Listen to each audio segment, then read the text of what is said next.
I'm about to strip down this aquarium. I'm doing a major reset in my studio, so I'm taking down all the aquariums. Will be all tanks empty. And here we are 1 year later. I would like to reflect on the aquarium, how it's been running, my learnings, what I would do differently, and why it's looking now the way it's looking now.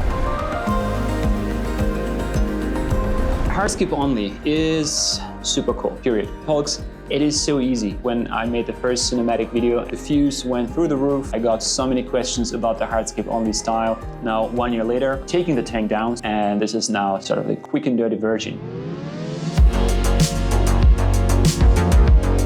When building a hardscape only, it is necessary to pay close attention to little details because you don't have any plans to hide imperfections. So I took a lot of time positioning the hardscape. I started with bringing in a shallow layer of cosmetic sand, my favorite 88 La Plata sand. Next, I tested out the wood. I had this beautiful branch of manzanita driftwood. It was really gnarly, lots of branches, but it was way too big for the aquarium. Long story short, I found a smaller piece, which was still a little bit too long, but I managed to cut it to size. It was just fitting the aquarium. Next, I started positioning the stones. For this, I used some protostones that were used in the past. This is why they have already this nice and beautiful patina.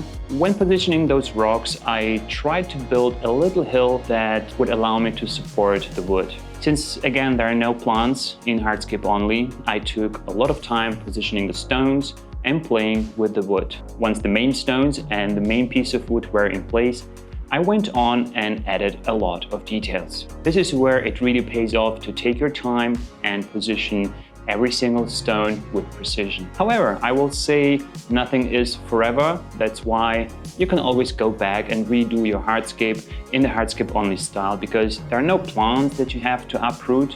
The only thing to keep in mind, once the hardscape is glued in place, it's going to be a little bit difficult. So only glue things in place when you're 100% satisfied. The hardscape was almost finished and I still wasn't happy. I removed a couple branches and by a lucky accident I found the perfect placement for all the branches, and just like that it felt perfect. This is when I glued everything in place. For gluing hardscape, I'm using my trusted Arca Super Liquid Glue. I'm using the Ultra Liquid type and small pieces of toilet paper. This is a technique that allows to bond hardscape materials in seconds. Just drizzle the ultra liquid super glue on the small piece of toilet paper. You're gonna hear a little cracking, and if you pay close attention, you can even see a little smoke rising. Within seconds, the connection is hardened and the hardscape is not moving anywhere. This allows to build a minimalistic looking hardscape composition without using a lot of substrate to anchor large pieces of wood. By connecting the wood to the stones, it is also not going to float up. The setup. I used Purigen in the filter, big amount of Purigen. Why? It is absorbing all the organic wastes, because I have no plants to feed on the organic wastes. The filter is stocked with biomedia. I use some very good filter bacteria from Arca. It just allows to keep the water in pristine conditions. The light is another factor. Right now it's on 50% power. I will show you the brightness on 10% power, which it's been running on. And to be honest, it's plenty enough when I'm operating in the studio on day-to-day basis just to enjoy the fish and to see them. The Skylight Hyper Spot is very bright. All the light gets into the tank. The fish are not freaking out. It's bright enough for filming purposes, or when visitors up, it's always possible to crank it up. Light intensity, super low, light duration, regular like everything else. No CO2, no fertilizer, absorbing filter media, seeking Purigen, a bunch of algae eaters, doing large water changes every so often. This is the recipe for a successful hardscape only. Keep in mind, you have no plans to produce oxygen, so you either have to raise your lily pipe like this, or you need to add small amounts of hydrogen peroxide, maybe through an autodoser, something like that, because this is going to react with water and the gas basically providing oxygen into the water. There is a device that does it automatically. It's called Zöchting Oxidator. Currently it's not in there, but I can recommend this device to everyone because it's super easy, does two things. First, enriches the water with oxygen without any bubbles, any sounds. And secondly, hydrogen peroxide, as you know, breaks down bacteria, algae spores, everything like that. So helps maintain a clean aquarium. This is it.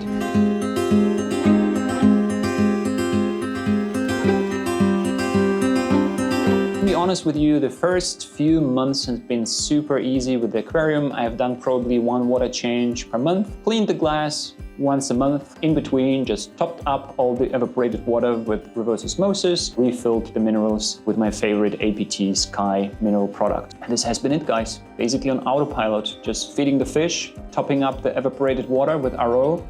And it's been doing great for a long time. Animals I added from the beginning, same animals still in here, Corydoras similis. We have this, I forgot the name of the tetra, this tetra. We have a couple plecos, basically this is it. So one of the learnings was definitely choosing the right fish. And while the tetras and the Corydoras have been swimming around happily, showing off, enjoying the hardscape, the plecos were, I don't know, hidden all the time. They stayed under the rock for most of the time, and I had to look under the rock from the back, from the front, really search for them to see them. So probably they were, I don't know, just feeding at night when the lights were off. So for a minimalistic setup like this, I would say less is more. Just one type of tetras, maybe one type of bottom fish like a Corydoras or some loaches, something fun, something with interesting behavior. You want something that is not hiding a lot.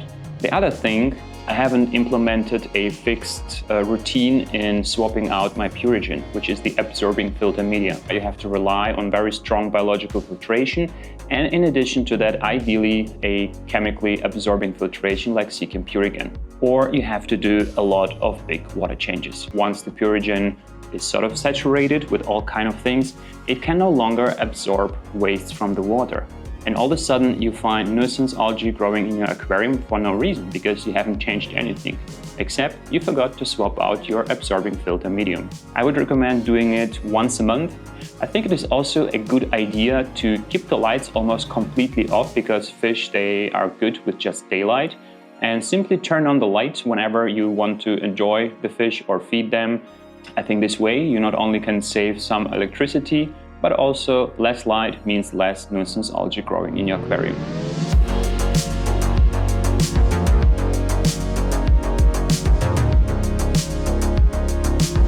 Hopefully I answered most of your questions. Any questions are still remaining open. Feel free to drop them down below. This has been it, guys. Thanks for watching. Gonna see you in the next one. Goodbye.